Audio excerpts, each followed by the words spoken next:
Alright, y'all. Welcome back to another episodic installation of Above It All. And today, I would like to clean my glasses as there is a smudge on my glasses and it is upsetting me. So, I could have done this before recording, but I'm doing it now. So, and you're actually watching this. I know you're not turning it off, because why would you? You know this is going to be a good video, so I'm allowed. So, Chaz and/or Chop is coming to an end, it seems.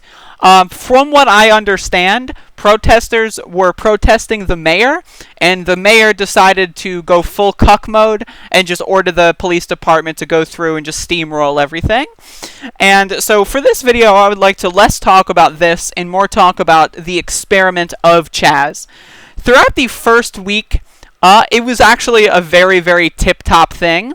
But from what I understand of people on the ground, and a lot of people that I do know that are there, it seems that over time, there was like a complete corruption of the organizational, groups of people there. And one of the biggest problems when it comes to an autonomous zone is people coming in to wreak havoc. Now, clearly, an autonomous zone is very possible. You can look at, other countries, like in Syria and Mexico and other countries, they have done autonomous zones and they've worked. But it's all about the organization. And one of the things about Seattle's autonomous zone that was so disorganized was the fact that not everyone in the property that the zone was around agreed with it. And the same thing that happened with Minneapolis, it's just there isn't enough power and there isn't enough security, there isn't enough organization, there isn't enough connections in order to make it last.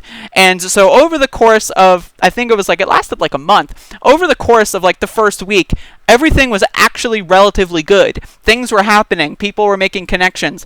And then, whenever they changed the name from Chaz to Chop, which Chop is way worse, you Google Chaz and you find immediately what you're talking about. You Google Chop and you find the Children's Hospital of Philadelphia. From what I understand, it just got super liberalized. There were a lot of people trying to be like power-hungry, power-grab people, and there was just not enough organic organization to make it last. And that is the main lesson of Chaz, because if you do not have everyone on board and everyone on board with an idea, things are going to get hairy really quickly. And as we saw, there were plenty of robberies, plenty of shootings.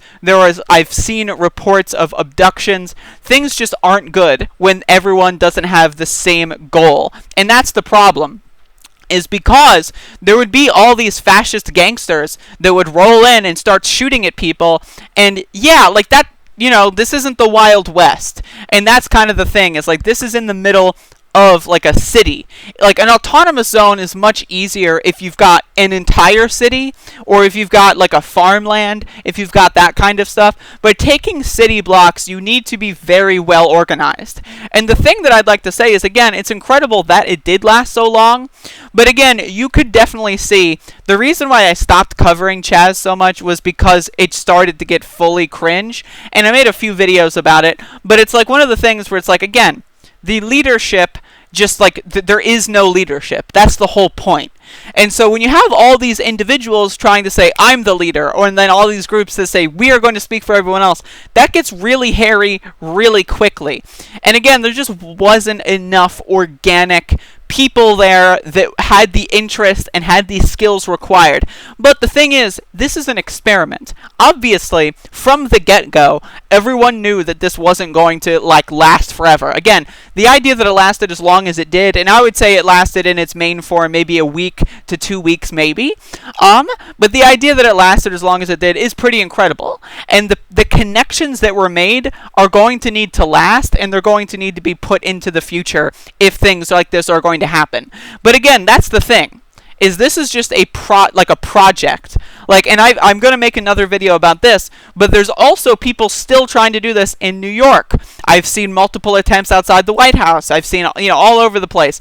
People are trying to construct these little zones, and I think that's cool. I think it's good, and it teaches us what we can get away with and what we can't get away with, where we can push, where we can pull, and what will happen. And that's very useful information. But again, my thing that I've been saying, basically since this whole started, is that it's much easier if you want to build an autonomous zone to do it on a farm.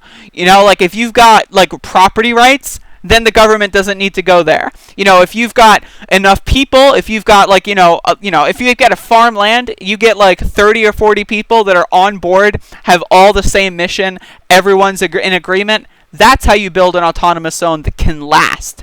But again, obviously, I live in North Carolina. I wasn't there. I'm only going off of reports that I've seen of people on the ground. But from what I've seen, there was a bastardization of the whole kind of thing after about a week to 2 weeks. And then, the next 2 weeks were just, fascists would go in nonstop and, make a bunch of problems. And then actual thugs and gangsters would go in. The security was not all on board with each other. People were being super power trippy. And that's what happens, again, if you do not have an organized system. Chaz was not organized, and that's the problem.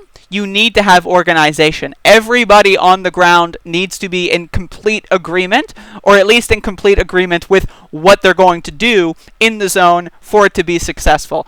But what I am, the thing about Chaz that I find very interesting is the response. The right wing has gone crazy over this, and it's been really interesting to watch them react to this stuff. Again, this stuff has been happening all across the world for literally hundreds of years. Look at the Paris Commune, look at Rojava, etc. So this is kind of stuff that's been happening for hundreds of years, but it's a good learning point. There's been people all across the country, a lot of right-wingers that are just getting triggered and going oh my God, but there's been a lot of people that learned from this that weren't there. A lot of people that have gone wow, that's a good idea. What if we do this? What if we have that? Again, I'm thinking the South is the best option for this kind of stuff. If you get 40 to 50 people together and you buy a farm, that could actually result in something very long-lasting, very self-sufficient, because the main thing is self-sufficiency. You can't just take over a bunch of city blocks and then expect things to work willy-nilly, because really at the end of the day, you need to strip your requirements to life away from capital, and you cannot do that in a city without a farm. That's just the thing. So, and also, again, if you have massive opposition, that's time wasted on, preparing for opposition that could have been spent on something like figuring out how to get a sustainable food source, figuring out how to build housing for the homeless, figuring out all this other stuff. And that's what Minneapolis did so very well as well. And there's also been stuff going on in Philadelphia that I need to pay more attention to, but it's hard with a lot of the stuff going on. But it's you really do need to build these connections, and you need to have everyone on the same page. In Seattle, that was just clearly not the case after about a week or so, and it went from an anarchist project to a liberal project very quickly. But again, there are lessons to be learned from this. This is something that will go down in the history books, and again, there's so much potential here, and there's so many lessons to learn, that the next iteration and the iteration after that and the iteration after that is only going to get more and more refined, because you can't expect everything to happen all at once. Something that happens spontaneously cannot last forever, but the connections that are made, the friendships, the organizational structures that are made, they can be built to last. It's just a matter of actually taking what you've learned and applying it. And, again, there's lots of farmland in Washington as well. There's lots of farmland in Oregon and, all that kind of stuff in California. There's lots of areas where something like this could be so much more effective. And it's about the power structures. That's what it is at the end of the day. You need to have everyone on board. And obviously, again, once the whole Chaz Chop name distinction happened, as far as I'm concerned, that's where it was just this went from a fun anarchist project to something that's just kind of I just lost interest in it. But either way, it's sad to see the cops using this as an excuse to just kind of go in and just be jackasses. But it happens. And I'm excited to see what the next iterations are going to bring us. So again, that's all I've got to say, I guess. If you have any questions, comments, or concerns, if you're on the ground, I'd love to interview people that were actually there. That would be amazing. But again, autonomous zones, great fucking idea. It's a great idea. However, again, you need to have more organizational structure and power. Something that happens spontaneously cannot last forever, without building those connections really fast. And there just weren't enough people that could build those connections, and then you have like liberals take over and just make it cringy. And it's sad, but that's not the end of the world. There's so much more out there, especially in the United States, especially in the southern and Midwest United States, Midwestern. There's a lot of potential. And if anyone wants to organize something in North Carolina, hit me the fuck up, because I'm interested. But yes, that's the grand review of Chaz. If anyone has more info, let me know. But another thing that was very problematic with Chaz was lack of information, lack of a structured kind of press pool. You know, like people that were like anarchists, or at least, you know, anarchist leaning, that could cover things efficiently and effectively and, you know, agitate in favor of Chaz. That just did not exist really at all. And that's one of the biggest things that, especially in the age of the internet, needs to be done effectively. There was so much misinformation going on, and there's still going to be so much misinformation. And the only way you can fix that is with a well-structured and well-organized like grouping of people that all have different tasks and all have different things that they need to do that create a situation where the greater good prevails. But again, it's a lesson. It's not like everyone here is just going to forget everything. People are learning, and that's only the learning is the first step. Like the second step is building something that it can be built to last. And if you think that this is the last experiment, you are dead wrong, because there's so many people out there that were taught this is at least possible. Like the idea of burning down a police station, that's possible. The idea of taking over a few city blocks, that's possible. The cat's out of the bag. Anyway, thank you for watching.